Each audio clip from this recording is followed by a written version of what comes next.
Divya Himachal TV में आपका स्वागत है। आप देख रहे हैं आज दोपहर हिमाचल। आइए शुरुआत करते हैं दोपहर तक की कुछ चुनिंदा खबरों से।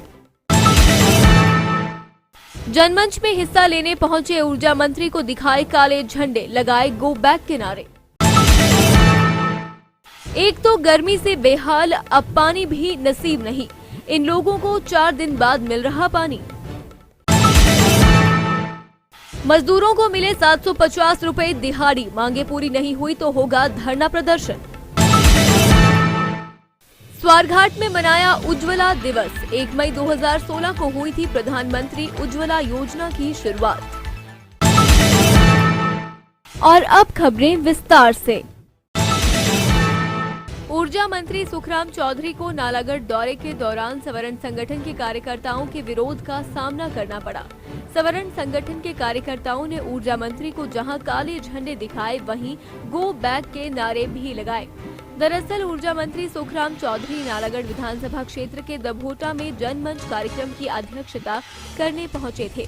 तभी कार्यक्रम स्थल के पास सवर्ण संगठन के करीब 2 दर्जन कार्यकर्ताओं ने उन्हें काले झंडे दिखाए और गो बैक के नारे भी लगाए। हालांकि इस दौरान पुलिस ने सवर्ण संगठन के कार्यकर्ताओं को रोकने का प्रयास भी किया, लेकिन सवर्ण संगठन के कार्यकर्ताओं ने एक नहीं सुनी और मंत्री के सामने ही नारेबाजी करते रहे। बता दें कि बीते दिनों की गई सवर्ण संगठन के अध्यक्ष व अन्य कार्यकर्ताओं की गिरफ्तारी को लेकर कार्यकर्ताओं में सरकार के खिलाफ खासा रोष है। इसको लेकर सवर्ण संगठन के कार्यकर्ता जगह जगह विरोध प्रदर्शन कर रहे हैं। तो इस सरकार ने और दूसरे जो विपक्ष में बैठे हुए हैं, सबने नकारा है और हमारे ऊपर दमनकारी नीति अपनाई है। हमारे योद्धाओं को 24-24 दिन जेल में रखा है। हम अपनी जायज मांग मांगते हैं, स्वर्ण तो हमारा आयोग बनना चाहिए, स्वर्ण आयोग मांग हमारी। लेकिन हम किसी दूसरे समाज के आयोग बने हैं, उनके बारे में हमें कोई सरोकार नहीं। हमारा स्वर्ण समाज भी बनना चाहिए। स्वर्ण एकता जिंदाबाद, जिंदाबाद, जिंदाबाद। अब तो वक्त बदलना सीखो, डरते डरते जीना क्या, दुनिया को एहसास दिला दो स्वर्णो अपनी ताकत का। जय भवानी, जय भवानी, जय भवानी, जय भवानी, जय भवानी, जय भवानी। नैना देवी विधानसभा क्षेत्र की प्रत्येक पंचायत में पेयजल समस्या विकराल रूप धारण करने लगी है, लेकिन विभाग व सरकार समस्या का हल करने की बजाय मूक दर्शक बने हुए हैं। ये बात विधायक रामलाल ठाकुर ने स्वारघाट में पत्रकारों से रूबरू होते हुए कही। उन्होंने कहा कि वह अपने विधानसभा क्षेत्र में लोगों से मिलकर उनकी समस्याओं को सुन रहे हैं। अब तक जितनी भी पंचायतों में उनका जाना हुआ, वहां पर सबसे ज्यादा लोगों ने अपनी पेयजल समस्या उनके सामने रखी। गर्मी के इस मौसम में क्षेत्र के पेयजल स्रोत भी सूख चुके हैं।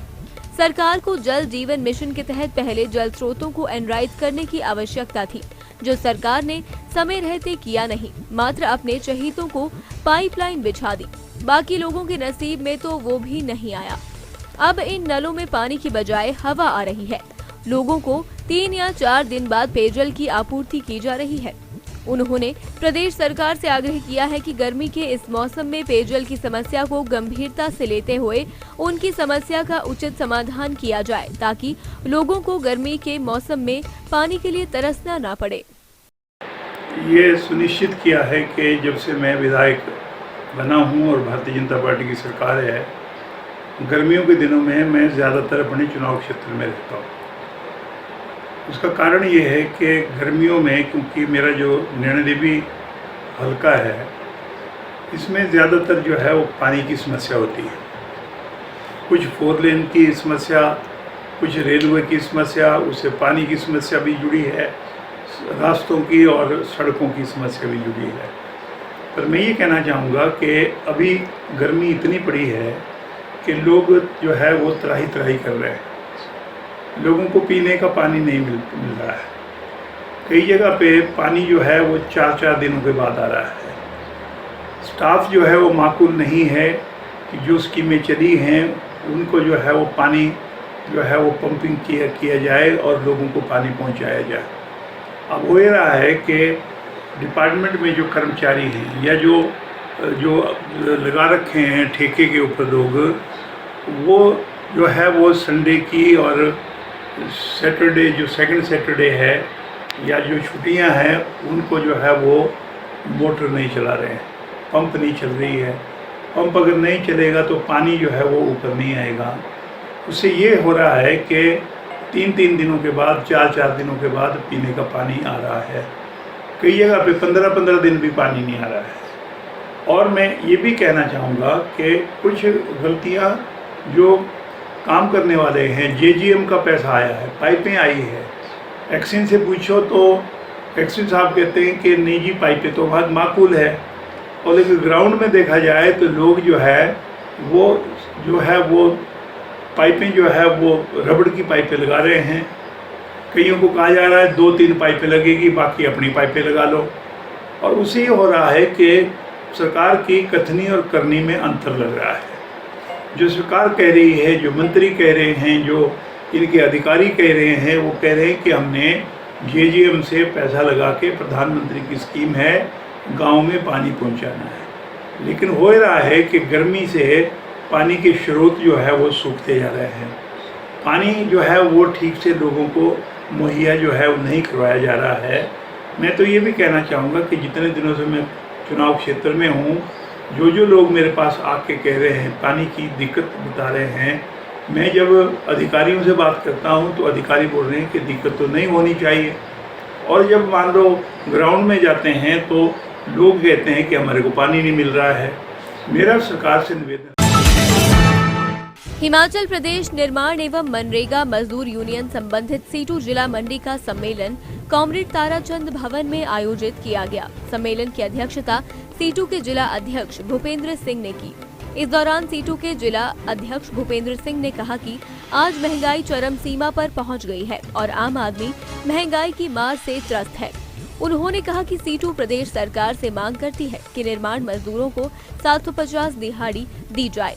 उन्होंने कहा कि सरकार द्वारा मनरेगा मजदूरों को साल में 120 दिन काम करने की अनुमति दी गई है, जिससे 200 दिन किया जाए। उन्होंने कहा कि सरकार उनकी मांगों पर जल्द कोई निर्णय नहीं लेती है तो जून माह में प्रत्येक उपमंडल में धरना प्रदर्शन किया जाएगा। साथ में हमारी ये भी मांग है कि मनरेगा मजदूरों की को जो काम के जो दिन है वो 120 से बढ़ाकर 200 किए जाए।